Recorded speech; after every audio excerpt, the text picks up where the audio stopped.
Hello, my friends. This is life coach Mike Trugman, and welcome to an episode of Mike's Search for Meaning. I'm after some big questions. Why are we here? What makes a fulfilling life? How can we grow individually and collectively? Each episode, I'll dive deep with leaders who are doing great work in the world and see how they organize their life. Books read, value systems, resources used, and stories that show how each of you can create the life and the world of your dreams.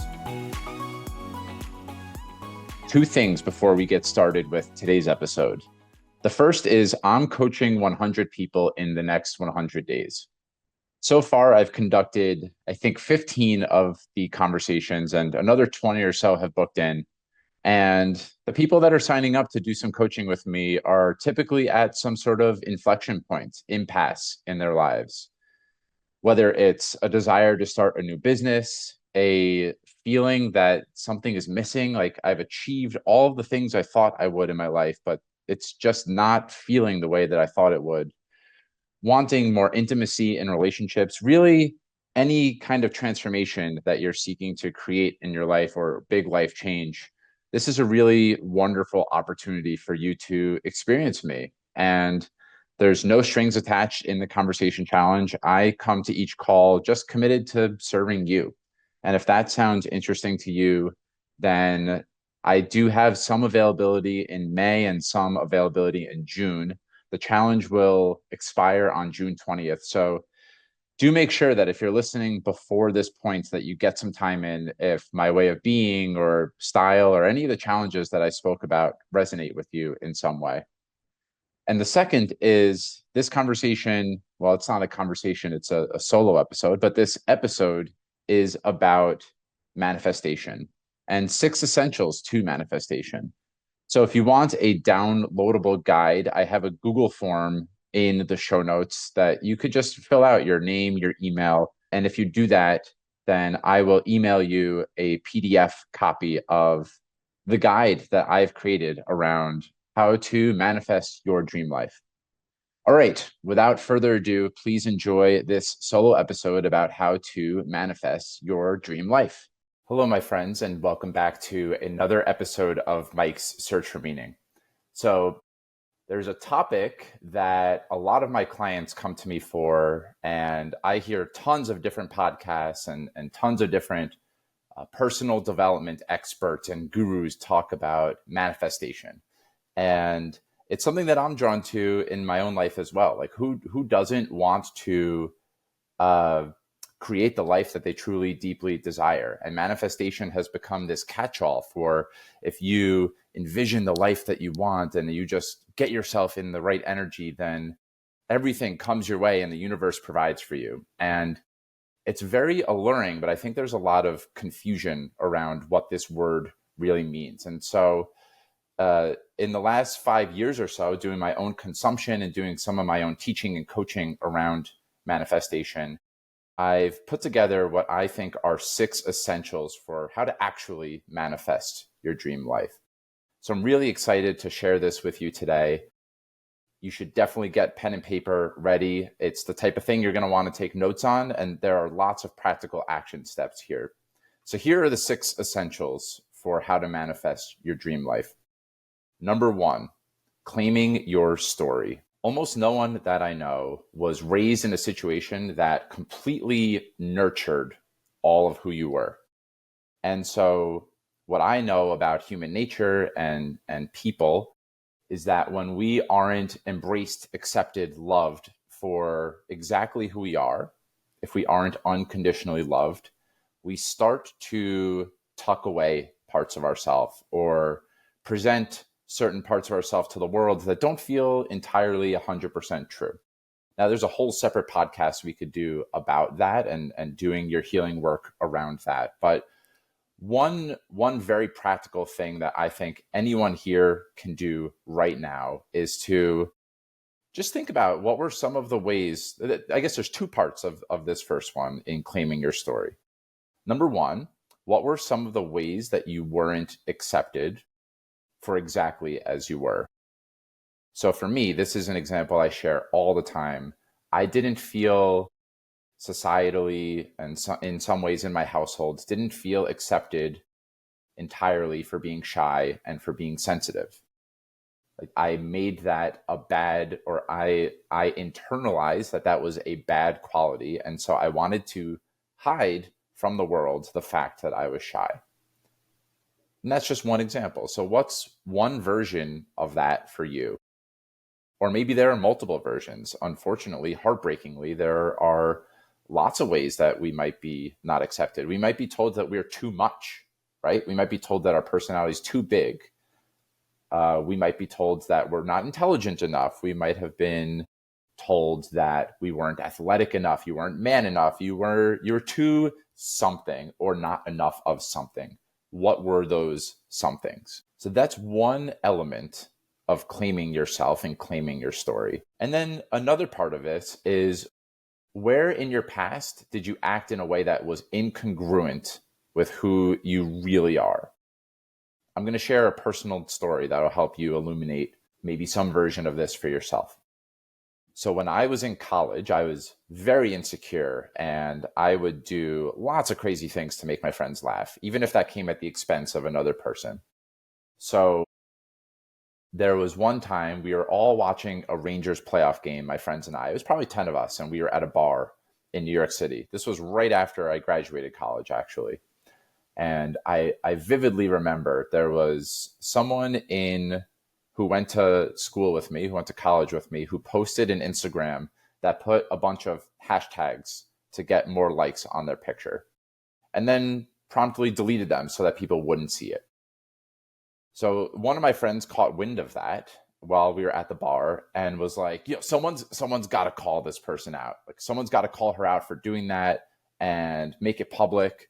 And all the guys were getting riled up, and it's 10 of us, like I said. So there was really a building energy around, like, we got to expose her for doing these hashtags for likes. And it got to the point where everyone said, we'll each throw in $5 for someone who does this. And I decided, you know what, I'll do it. I'm going to take a screenshot of those hashtags. I'm going to post it on my Instagram and expose her for doing that. And, like, in a way, shame her. Like, oh my God, it's so embarrassing that you would have to hashtag for likes. That story still comes up for me because that was so incongruent with the person that I aspire to be. I feel so much shame and guilt about that I was an asshole. It was relentlessly mean that I went out of my way to embarrass this girl, this now woman, who, just like all of us, wanted approval and wanted her Instagram picture to get lots of likes. And so in recent years, I have tried to make amends with ways that I didn't show up the way that I wanted to. And I actually did apologize to this woman. Ideally, you do an exercise like this without expecting anything in return. The purpose of doing something like this is that it clears your energy. And that's what happened. I felt like a weight was lifted off of me, that I took responsibility for a way that I behaved in the past that wasn't indicative of the person that I aspire to be. Another example of this for me, my first job was at Planet Fitness. And I remember me and a few friends that worked there, we figured out a way to basically steal money. I mean, I was trying to think of a nicer way to say it, but we were just stealing money. Like, people would buy water bottles or even pay cash for memberships. And we found a workaround to make sure that the cash wasn't entered into the system. And then 2 or 3 of us would split the cash. And I felt terrible. I do still feel terrible that I behaved in that way, that I was the type of person who would steal other people's hard-earned money in a way that was totally out of integrity for me. Now, I haven't gone back to plan. This is actually really tender for me to be sharing this. Like, there's an opportunity for me here. I haven't done so yet, to go back to Planet Fitness and to say, this is going to sound crazy, but 20 years ago when I worked here, it was my first job. I used to steal cash, and I want to pay back what I stole. That would be a powerful, powerful stance to take.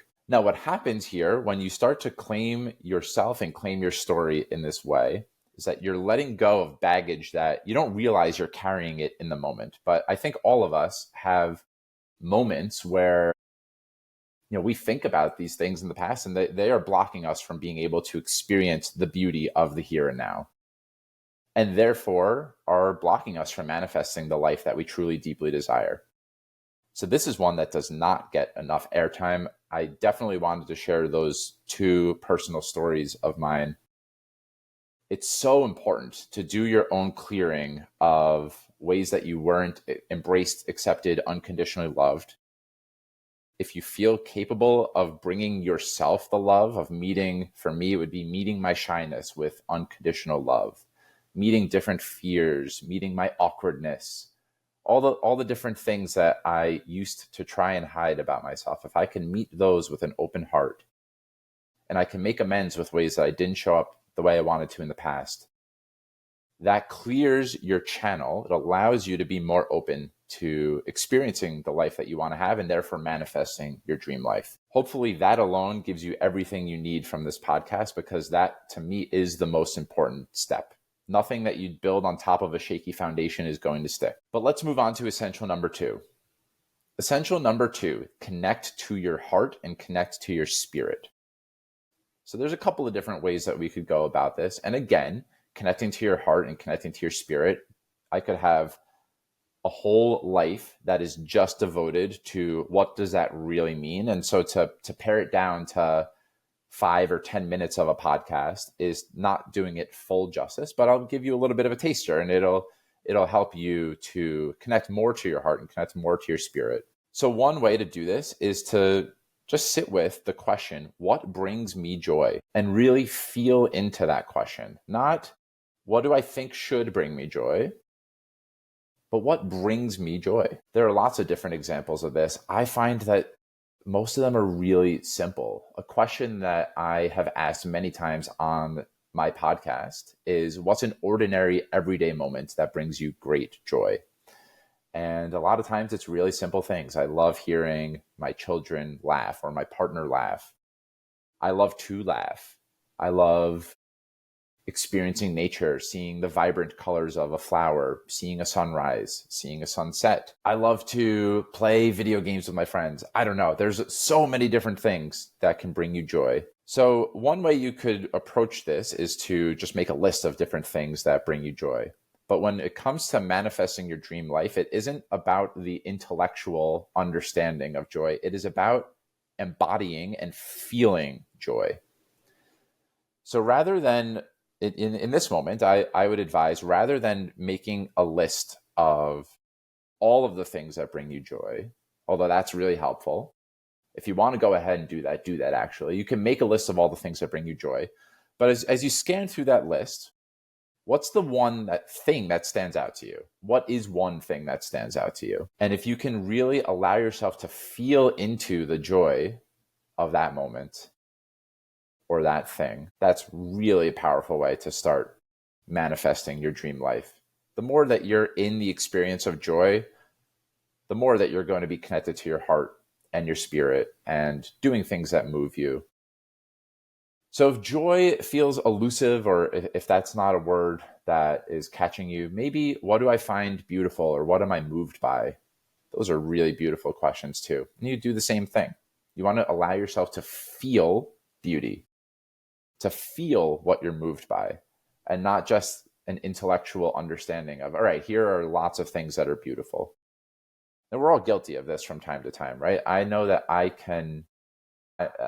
might pass something that I, on some level, feel is beautiful, but I might just say, yeah, it was really beautiful. That movie was really good, without actually feeling into it. So the purpose of this, whatever, if you say joy or beauty or wonder, whatever the word is, it's actually feeling into that emotion. And then what brings you purpose is another question that I love that helps you connect to your heart and spirit.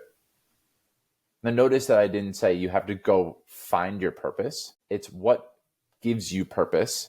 And another way to think about this is purpose is already within me. So when do I feel most connected to that? Now, for me, I feel really on purpose right now. So this gives me a clue into, okay, well, what is it about this moment that I feel on purpose? And for me, like, I love the ability to create a spark in people that allows them to, like, this episode lights me on fire, manifesting your dream life. I would love to be in a world, this feels like part of an expression of my purpose. I would love to live in a world where people get the privilege to really explore this question and live and breathe this question. Like, imagine a world where everyone just knew how much they mattered and how important they were, and could feel how beautiful they are and how beautiful their life is. That lights me up. So that's a version of feeling on purpose for me. And I feel really connected to my heart and spirit when I am doing things that hopefully open that in other people. You might feel on purpose with very simple things too. Connecting with a friend, doing something that is of service to other people. Everyone loves to help other people. And it's so interesting and strange to me that we have become disconnected from that insight and that truth, that we love to help people. This might be a silly story, but I remember hearing on a podcast one time that the host, I think it was Aubrey Marcus, was talking. He was talking to a colleague or friend of his who was really struggling with purpose and felt like, I'm a really selfish person. I have a hard time helping other people, and so it feels hard for me to connect to purpose because I don't like helping other people. And so this friend who's going on a diatribe, really ranting about how he doesn't like to help other people, while they're walking, Aubrey Marcus and him are walking, someone trips and falls right in front of them. And the person that's talking about how they don't like to help other people immediately runs over and tries to help the other person up and make sure that he's okay. Now, again, that might seem like a trivial example, but it was instinctual. He didn't have to think about the fact that, is that the right thing? Or what is my purpose? He just had the natural inclination to want to help this person.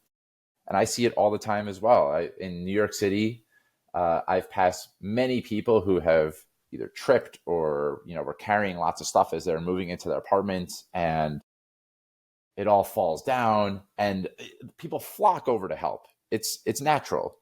So we don't need to make purpose more complicated than that. We like to help. So if you want to start small, just what's one way that I can be of service to someone in my life? Or what's one way that I can help someone?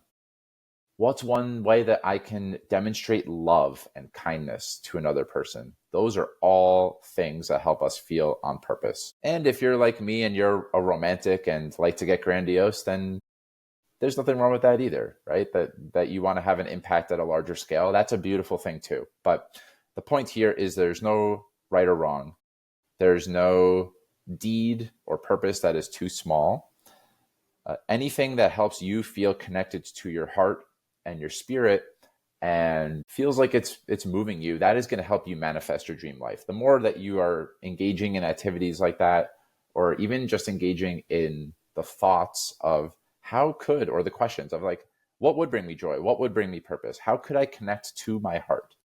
How could I connect to my purpose? So these are all things for you to reflect on. Essential number 3, connect to your dreams and connect to how your dreams make you feel. So when it comes to, I look at these I look at this as a two-legged stool here.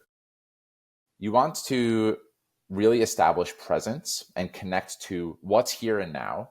So in a way, you're not at all, when you're manifesting your dream life, like on one hand, you're not at all thinking about somewhere you need to get to or like a future state. It's all here right now. There's a reason that Eckhart Tolle's book, The Power of Now, is selling millions and millions of copies still. It's because everything is in the here and now. And so your ability to expand your life in the future only always starts in the here and now. So one leg of the stool is being in the present moment. What do I love? How could I fall in love with what my life already looks like? And there's a saying that what you appreciate appreciates. So just take stock of, without having to change any element of your life. And again, we want it to not be just an intellectual understanding, but an embodied really feeling into what do I really appreciate about my life right now and connecting to that. And the interesting paradox is that when we repeatedly fall in love with the present moment, our dream life does start to manifest and we begin to expand. And our nervous system starts to be able to experience more joy on a regular basis because we are practicing it. When we're considering what brings us joy, what brings us purpose, and we're able to connect to that in the present moment, then we start to fall in love with the way life currently is. And when we fall in love with the way that life currently is, our life expands in really beautiful ways. The thing that a lot of people get wrong, and that I catch myself doing all the time, is that we are chasing something outside of us or a future desired state and thinking that will make us whole. So the really common example, maybe you're single and you think life would only be great if I had, life would be totally complete if I had a happy marriage. Well, yeah, that might be true that you would be happy in a marriage, but if you're chasing that from a place of lack within yourself, you're building the habit of lack. And we see this happen in careers all the time too, that I might be grinding and working hard now and missing a lot of my life in service of at some future date, when I make this much money or when I have this job title, I will then be able to relax and have more ease and experience joy. I'm sure there are some people that might be able to pull that off, but you're giving yourself a really tough uphill battle if you're building years and years and years of habits of, I need to chase this thing and I am not whole without it. The more beautiful and truer practice to me is, how can I celebrate who I am and what's present and appreciate what's here and now? And paradoxically, the thing that happens is if you really love yourself and feel unattached to, I need this much amount of money, or I need this house, this car, this partner, you make yourself more available for those things to come into your life anyway. And I'm really starting to, especially personally around money, I'm really starting to feel this for the first time as an embodied truth in my life and not just something I learned about on a podcast. So that's a little bit about presence. And then expansion, I actually think I already did at least a half decent job of explaining expansion. But when you really, really fall in love with what's here and now, if you celebrate each bite of your food and you really feel into how delicious that bite of food is and really feel into the connection that you have with the people in your life or connection to a higher power, whatever connection might mean to you, if you really fall in love with that now, your life will continue to expand. Because to me, that's a law of the universe. It's a law of nature that we always are continuing to expand. But the circular loop is, but we only continue to expand by also being grounded in what's beautiful about the here and now. And that becomes this really virtuous cycle. So think about expansion and presence as the two-legged stool, that if you're doing both of them, if you're feeling really present and attuned to what's already beautiful about your life, then your life will continue to expand. And if your life continues to expand, you'll already be attuned to what's beautiful about that as well. So those are the first three essentials. Fourth essential, community. So in order to manifest your dream life, it really helps to surround yourself with other people who are expressing your dream life in some way as well. I live in Hoboken, New Jersey, and there's this beautiful bookstore called Symposia. And I recently led a workshop there. And, a lot of my type of people go to that bookstore because they're curious about reading and they're curious about expansion. There's a philosophy club that the bookstore holds once a month as well. So, they're running all these different events, and it also attracts the type of people who, of course, like to read because it's a bookstore. And so, for a while, I felt like I was coming from a place of lack and needed to strive to find my community, or needed to fill this aching hole within me. But it was all there already. And connecting to that and immersing myself in the activities of that bookstore is just one example of how being in community, being surrounded by people who you feel you can be yourself with and who are share similar interests to you, but maybe also have differing worldviews. Like that's a talk about a way to create expansion and beautiful presence in your life. When you're connecting with people like that, I know that time can certainly stop for me. So shared interest is one, and that there's more surface level shared interests. You know, might be people that you would want to go have a drink with at a bar, or maybe watch a sporting event with. And for me, when it comes to manifesting your dream life, it helps to be in community with other people who are curious about this type of stuff. So, I find myself all the time, even if I can't find the in-person connection, although I'm getting a lot better at that. And in Hoboken, there are lots of beautiful souls that I have the privilege of connecting with. And it's, God, talk about something that brings joy. Uh, there are so many great people that I get to connect with in person here that I do feel like there is a strong sense of community. But in this really virtual world, we have the opportunity to connect with people from all over the world. And I have found that other coaches are amazing people to be in community with, because they are the type of people who are really curious about things like manifesting your dream life, or how to help people connect to purpose, or how do we create a world that leaves a better place for our children. And not to get bleak really quickly here, but that just allows the world to continue and humanity to continue, because we are facing existential challenges. So to pare it down into its simplest form, you can ask a question around community like, who are your people? And if you aren't sure about that, where do you love to hang out? Or where would you love to hang out? There are lots of great resources in the world now, such as Meetup, and there are lots of other people who are really hungry for community, because we live in such an individualistic culture, especially in the United States and a lot of Europe.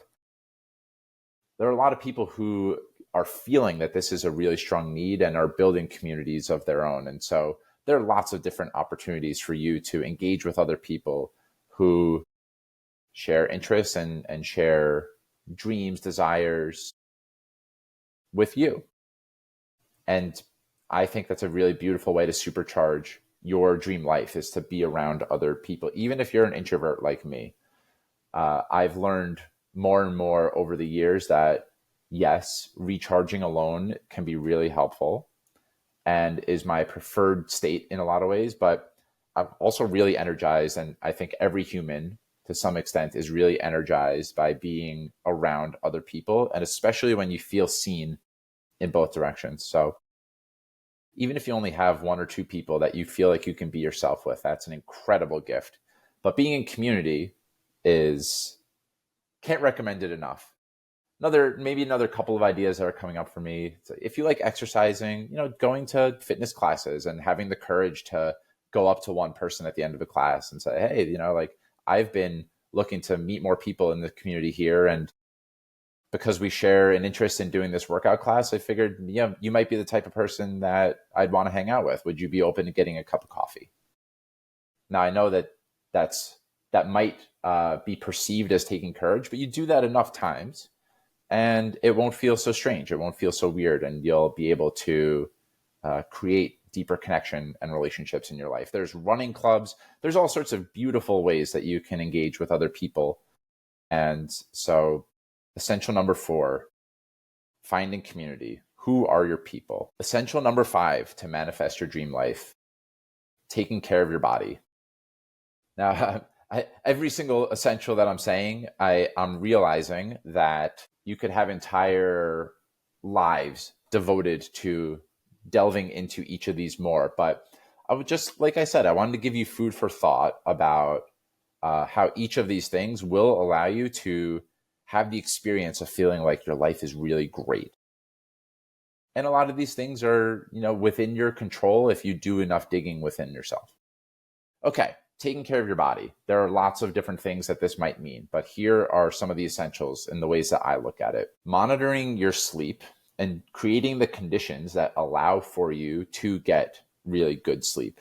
So we are not going to be able to show up for our life and manifest and be open channels for the life that we desire to have if we aren't getting a good night's sleep. There's all sorts of, I'll refer you out to, check any number of different podcasts about sleep. They'll go more into the science about it, but your hormones are going to be all out of whack. Your energy is going to be effed up, and you're not going to be able to manifest your dream life.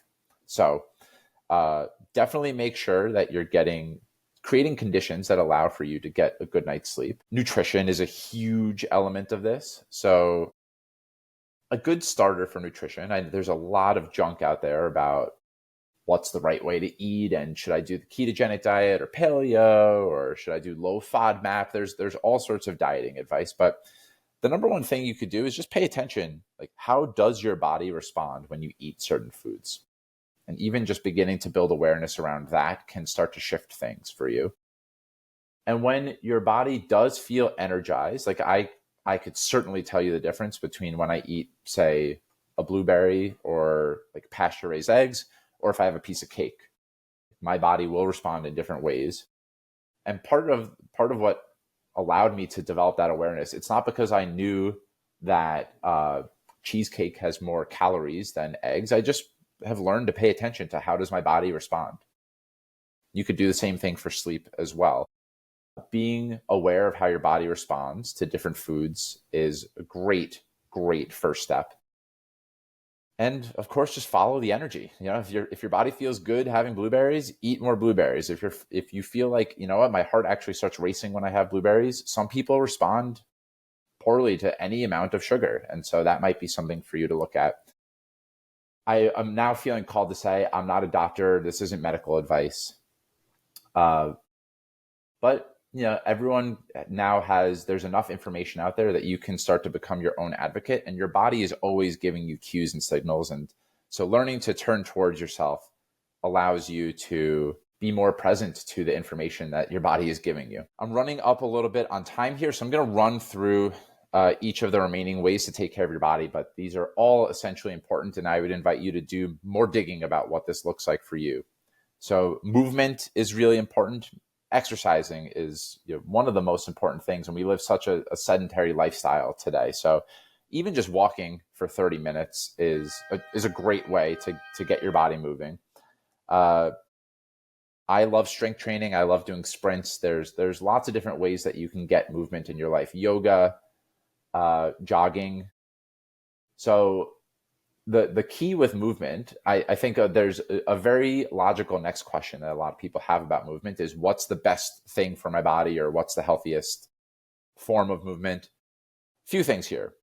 You're not going to stick to something if you aren't connected to the impact it's going to have on your life, and or not going to stick to it if it's not already fun for you.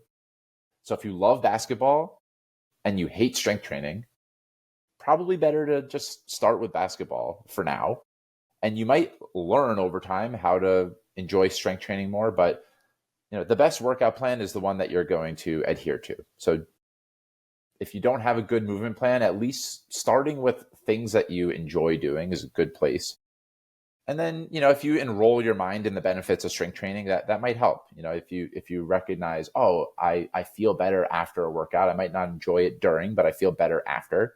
That's a powerful realization. But I would invite you, when it comes to movement practices, do things that feel good in your body and that you enjoy doing. That's good starter advice. Getting lots of sunlight, getting outdoors is vitally important. And then these are all such big ones, but I'm just going to name them, and then maybe I could do a separate podcast. If you guys request that I do a deeper dive on some of these things, I'd be happy to. Managing your emotions. So creating space for yourself to feel. A lot of us don't do that, period, stop. Allowing space for you to feel, whether it's anger, sadness, joy, fear, shame, guilt, whatever's up for you. If you aren't present to your emotions, they kind of get stuck in your body and they will take up a lot of energy. And when your energy is being used in that way, it's harder to connect to what's beautiful about your life and therefore to manifest your dream life.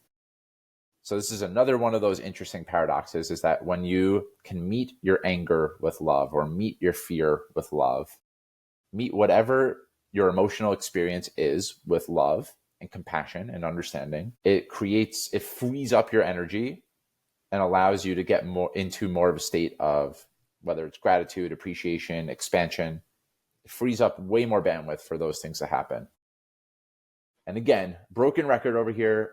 We could do a lot deeper dive on integrating emotions and what that means and why do we hide from certain emotions, right? There's so many deep dives we could do about that. But suffice to say for now that if you develop that skill set to be present to your emotions, then you're more able to manifest your dream life. And I'm going to bucket the last 3 things I wrote down here for taking care of your body into one, which is having deep connection, intimacy, and physical touch in your life.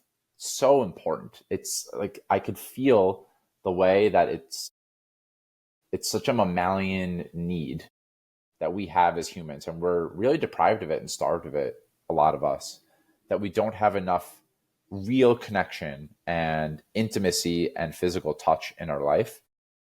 So, next time you see a loved one, if you have like a shared hug or extended eye contact, I remember Dr. Rangan Chatterjee. I haven't listened to this podcast in a long time, but I remember he had this practice of every single time he came home, for the first 15 seconds with his partner, he would make sure that they made some eye contact, stopped what they were doing, made eye contact, said hi to each other, and gave each other a hug, all being present, right? Because you could do all of those things while your attention is drifted elsewhere. But really taking the time to like look each other in the eye, maybe put a hand on the shoulder, give each other a hug and say, hey, it was good to see you, or it is good to see you, or I love you, whatever that might look like for you. That is really tied to your well-being and taking care of your body. The 6th and final essential and really short one, act on all of this and repeatedly, lovingly practice. These are all practices. They're not exercises that you do one time. You don't just find joy and great, that box is checked off. I found presence, checked off. Community, checked off. They are repeatedly, lovingly practiced. I put lovingly in there because you can repeatedly do things, but if you're doing them from the place of lack or I am not already whole, then you're practicing something that isn't manifesting your dream life. You're practicing something totally different. When you're manifesting your dream life, you're using essential number 3, you're already appreciating what is here and now, and hence lovingly practicing. So I hope that this was a helpful kind of crash course. I know I took a really big topic and tried to distill it down into some of the most essential ways that you can start to manifest your dream life. Definitely want to hear from you. And if you have any feedback about how I could do this episode better, or if there's other things you wanted me to do a deep dive on, would definitely love to hear from you. And then the last thing that I'll add here is that if you find yourself maybe getting blocked, or like these things, they're resonating with you and they make sense. You're like, Mike, I get it, but it just feels so hard to integrate and do these things in my life. Well, you're catching me at a really good time. And so maybe you want to do a coaching session with me. So I am in the middle of a challenge where I am coaching 100 people in the next 100 days.